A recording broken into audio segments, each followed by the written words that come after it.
Hi, I'm Soumya, and today I'll be sharing some study tips that I used during my Easter break, which helped me get all 9s at GCSE and 4 A-stars at A-level. It's not a flex, it's just to show you that these study tips helped me and that they can help you get the grades that you deserve. These are the things I'll be talking about. The first important thing is having a plan. You know this is important because it can help you keep track of what's left and give you some motivation on the days you do not feel like studying. Make a list of all your subjects and decide how you want to study for each one. This is the general method I use to revise each subject. I would then break down each subject into their smaller topics. These are the topics you will be revising. If you are tight for time, you may just want to revise the topics which you are weaker on or the ones which are higher yield. You may feel overwhelmed when you see a list like this, but once you spread out the workload, it will feel better. Remember, this is the time to lock in. Then I would make a timetable. It does not have to be pretty, just something you can use to plan out the following weeks. I have a video on this, so I won't go into too much detail, but to start off with, I would spread out all the topics in each subject across the time that's left. And like I mentioned, I personally would make notes first and then answer questions on each topic and then go through past papers. Please also mix up the subjects you study each day, as that can help you to not get bored. When making this timetable, it helps if you plan some days to be less study heavy, so that you can spend some time doing the things that you enjoy. I'd also recommend you have a daily routine for studying. I've got exams soon as well, and my daily pattern is to go to the gym in the morning, have food, and then get my flashcards done. Or you could have certain study times in the day, like this for example. Now that we've got a plan in place, you need to also make sure you have effective study methods. Like I mentioned, my overall revision method was to make notes, then answer practice questions, then go over past papers. I make notes using physics and maths tutor and YouTube videos. Making notes help me to condense and make sense of the info. If you are struggling for time, you may just want to make notes on the most important topics, or watch videos and make notes to relearn any weaker topics you have on each subject. In your notes, you can make mind maps, diagrams, and summaries to help you develop your understanding of the content, because with a good understanding, you will be able to answer questions, which is what an exam is about. After making notes, I would answer practice questions and past papers, and using them helped me to see if I had actually understood the topic. Again, you may just want to do practice questions for the weaker topics you have to improve in them. A key point I'd like to make here is that whenever you get something wrong in a question, spend time understanding the mark scheme. I made notes on where I had gone wrong to consolidate my mistakes so I can improve next time. This is what helped me to improve my grades. One other important study method which could help you is the Pomodoro technique. Working in small chunks of time and having a small break in between might be something that can help you focus, but there are some mistakes students make when they revise for exams. Regardless if you use the Pomodoro technique, optimize your environment to help you focus. Music is one of the big things that helps me to focus, and making sure you get enough sleep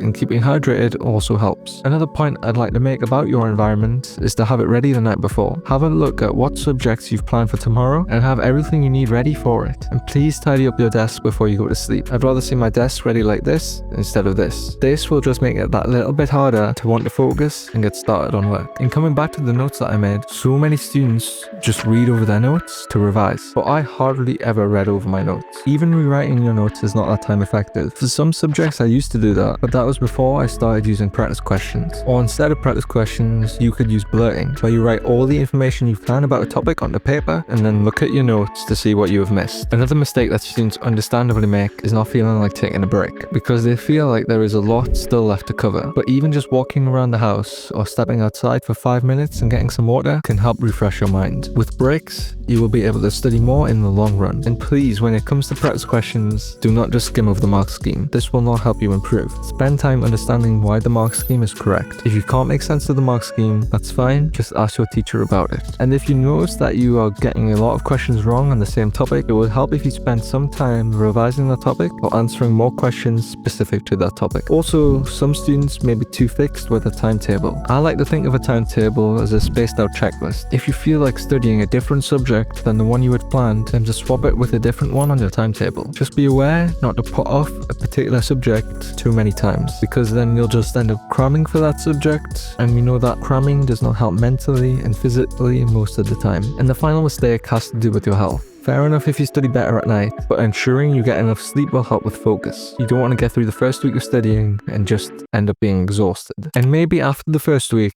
I understand that it may be difficult to keep motivated, but I think there are two sides to keeping motivated. There are practical things you can do and things around mentality. Mentally, I always have the reason behind why I want to get top grades in the back of my mind. And a small part of me wants to do the best I can in whatever I do. And to do the best in these exams, I've got to revise today and revise revise consistently. But some more practical things you can do are to give yourself rewards at the end of the day. An example is that you will allow yourself to scroll on your phone at the end of the day because you've earned that, haven't you? And on those days which you plan to have less revision, you can plan things to enjoy. But if I could pick one of these study tips that was the most important, it would be the importance of past papers. But so many students miss out on how to use them to improve. But I've got a video going through my 6-step past paper framework to make sure you get those top grades that you deserve.